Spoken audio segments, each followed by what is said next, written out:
Hey guys, Auspicious Aussie here, and welcome to episode 7 of my AC Milan series here on FM20.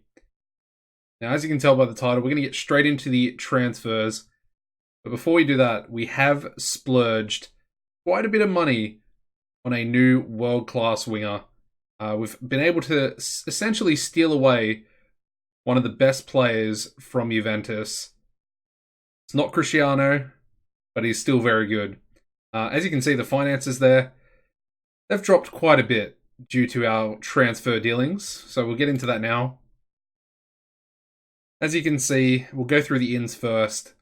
Only the 3 players, but yeah, Bernardeschi has come to AC Milan, the 26-year-old Italian international.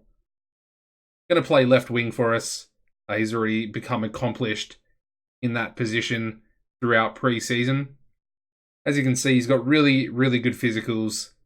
Essentially 15 in all but his jumping reach, which I think is pretty incredible, to be honest. As you can see with his technicals, he's very, very impressive there as well. I mean, a number of 15s in all the key areas. 16 first touch, 17 technique, and even his mental attributes are quite good. They're quite good. As you can see, he's got the flair, got the anticipation, and of course, he's also got the off the ball. Good vision, good work rate as well. And also good determination, which is always an important part of any team. We managed to get him for 35.5 million, which I think is, like I said, it's a bit of a steal from Juventus. He wasn't transfer listed, but they did have that asking price.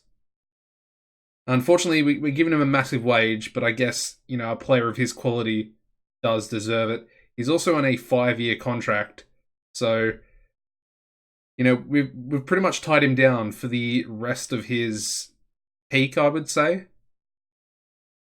145k per week, it's very steep, but I think he's definitely going to be worth it.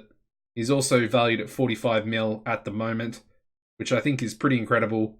And I don't see him really leaving for anything less than about 80 or 90 million at a minimum. So yeah, the other players we brought in, relatively cheaper transfers.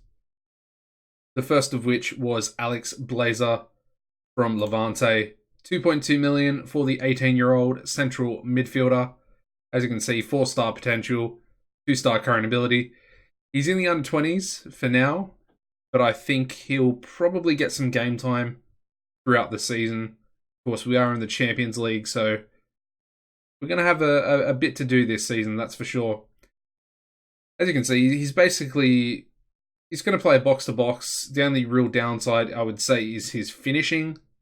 And I expect, obviously, his physicals to increase to a decent level there as well as he starts to get older.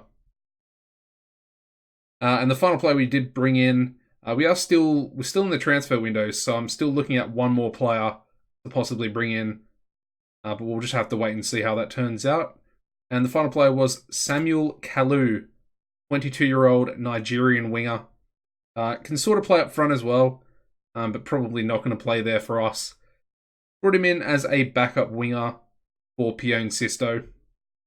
As you can see, he's a very similar type of player. We are retraining him to try and be a natural right winger there as well. Relatively cheap, as you can see, only 4.7 mil, and a relatively cheap squad player wage there, 18.5k per week. Good pace, really good, sort of attacking stats there as well. 15 crossing, 15 dribbling, and some other decent stats in his technicals. Again, good flair, good off the ball. Lacking a little bit of anticipation. But he's still relatively young, only 22. 10 caps for the Nigerian national team. In regards to the players that have left the club, the real notable one would be Theo Hernandez, the French left-back. It was hard to let him go, but I felt like I had to. He started kicking up a fuss with the interest being shown in him. I rejected an offer. And then Bournemouth, and I think it was Crystal Palace, both came in for him.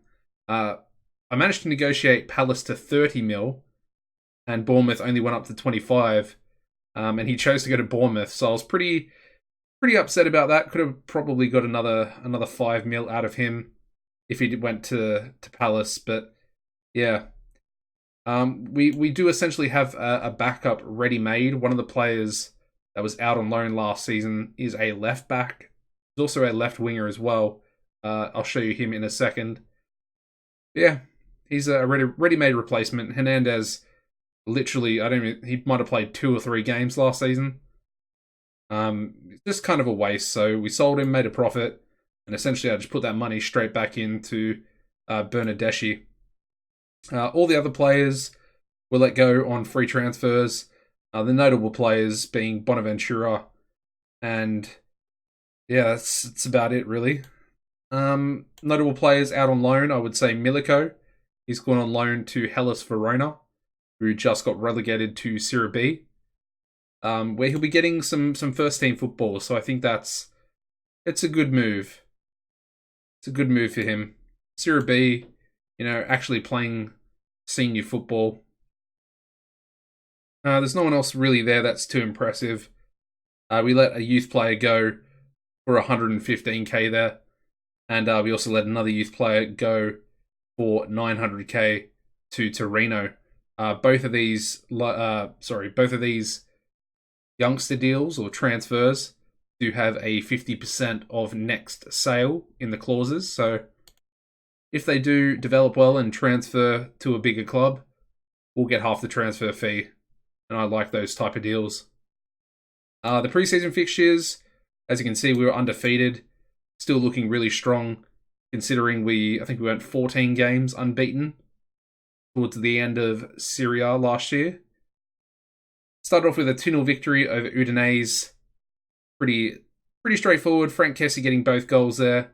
We managed to beat Schalke 1-0. Again, Frank Kessie with a penalty there as well. A 0-0 draw with Athletic Bilbao. A 1-1 draw with FC Porto. A 3-0 victory over Torino. A 1-1 draw with CSKA Moscow. And that leaves us where we are today.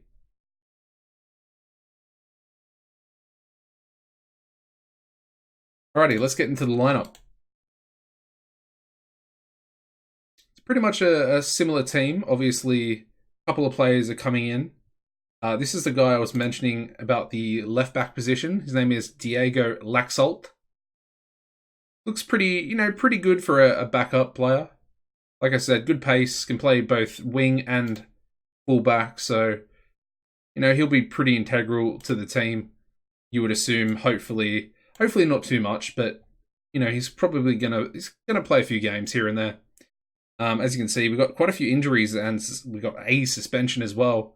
Rodriguez, so Laxalt will be starting today. Brunic is also injured, and Sisto picked up a pretty bad injury in pre-season as well. Alright, so the starting lineup, I'm going to go with Donnarumma in goals, Laxalt at left back, Ramignoli and Musacchio as the 2 centre-backs. Conti is going to be the right back starting today. I'm going to go with Benassa as our defensive midfielder, Bequita and Kessie as our 2 centre-mids. Off topic for a second. Bequita had so many clubs chasing after him. I had to give him a new contract. He's on 105k per week now. Star player.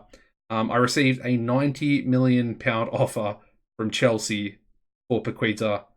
I couldn't sell him though because I feel like we're not going to be challenging Serie A or the Champions League by selling a player of his quality. I didn't think that we could replace him with a player that's good enough. Therefore, I rejected the bid.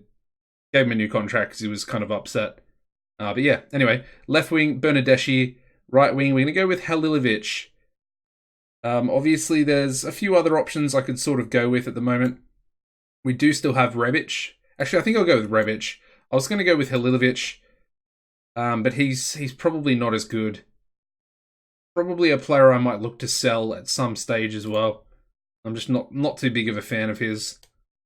We've got Kalou here, who was also injured, and he's just starting to come back to full fitness.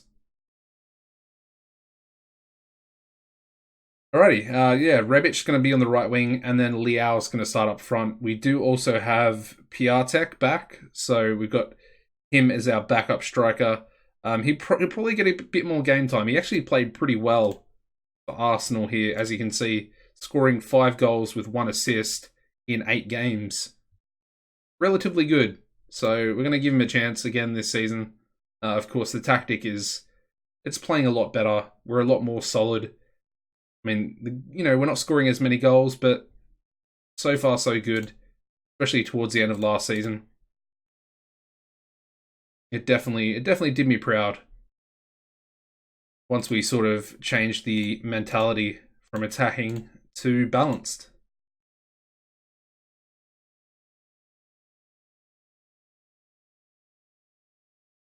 Now, if you could, guys, if you could smash the like button, show your support for the series, I would greatly appreciate it.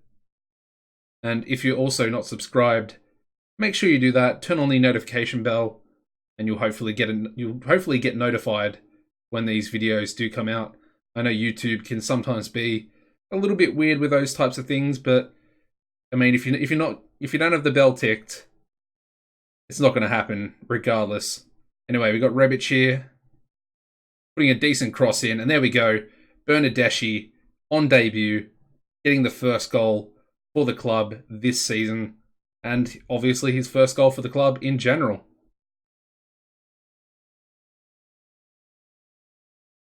Really good stuff there by Rebic to pick him out, but he was completely unmarked.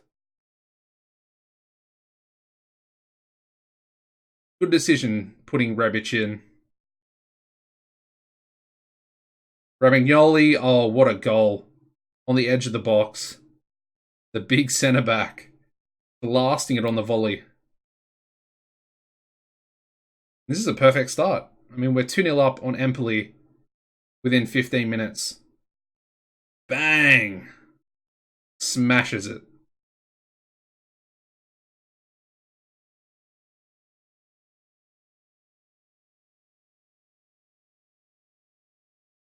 Alright, we've got another highlight here. Musacchio.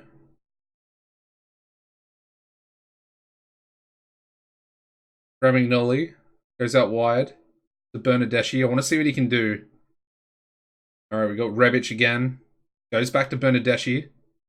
Bit of space. Ooh, that could be a good combination.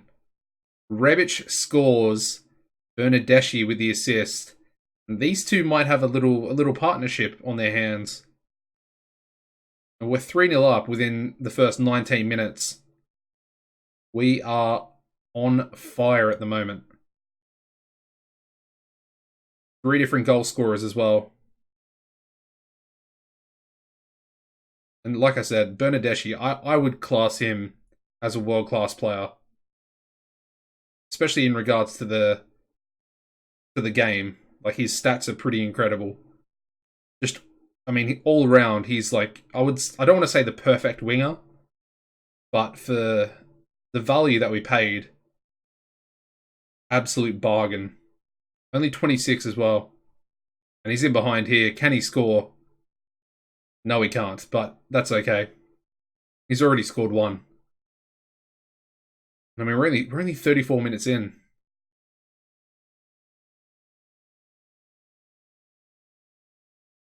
Goes back out to Benassa.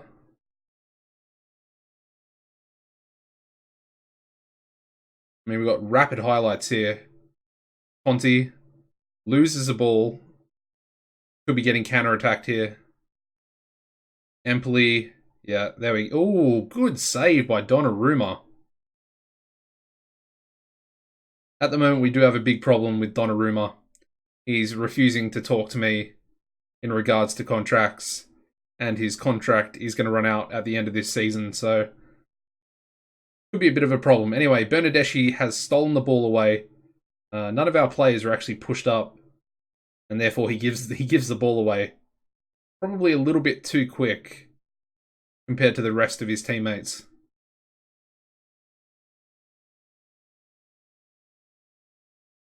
All right, we got the ball again. Oh, that's a bad error. That is a really bad error by Romagnoli. He's undone his good work, scoring his goal. Oh, he's just... I think it's his first touch. He just takes a big touch I think, he passed. He tried to pass it to Benassa, who was literally about 5 feet away from him. Very weird. Very, very weird. I mean, that's a pretty explosive first half. 3-1. We are in the lead, so I'm pretty happy no matter what, but that was just a very odd goal to give away.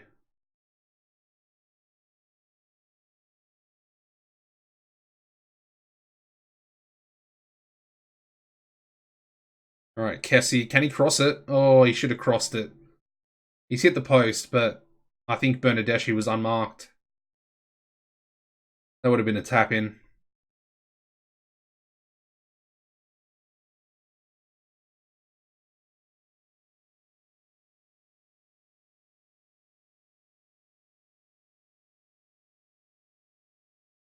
All right. We might look to make a couple of subs. Empoli are in behind once again. Donnarumma with a big save. Really sort of keeping us in it with his big saves. And Bernardeschi just clears it out there.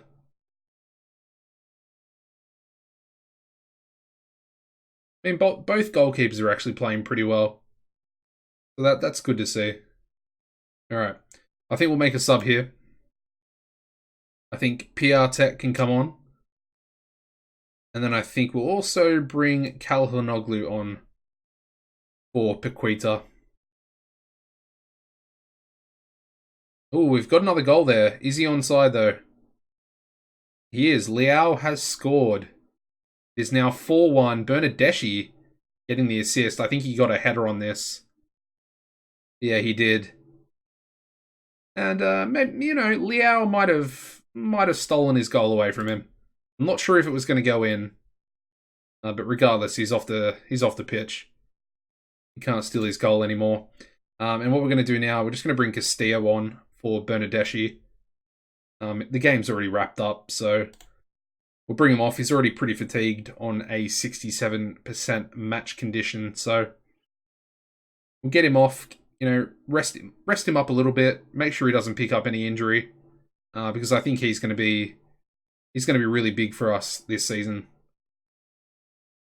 I think we've definitely replaced Suso. I would say we've replaced him with a better player, in my opinion, for about the same amount of money as well. A little bit cheaper, actually, which is pretty interesting. Obviously, Suso was quite a bit younger, but that's perfectly fine because Bernardeschi is Italian, so.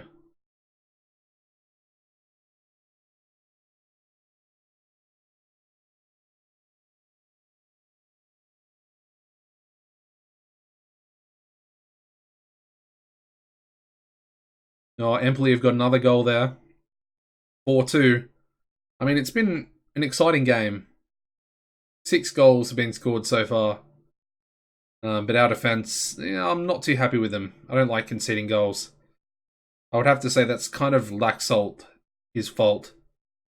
That kind of rhymes. Yeah, he didn't do too well to stop the cross getting in.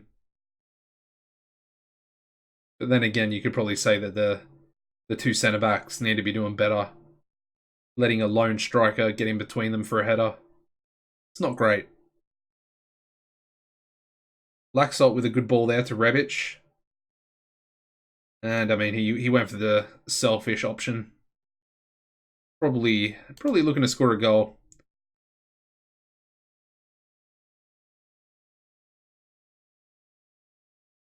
Just going to ease these 2 players off. I know it's sort of the end of the game, but I just want to make sure that no one picks up a second yellow.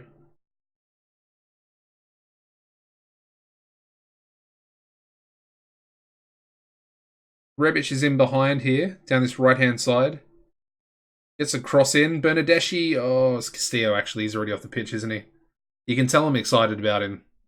You can really tell.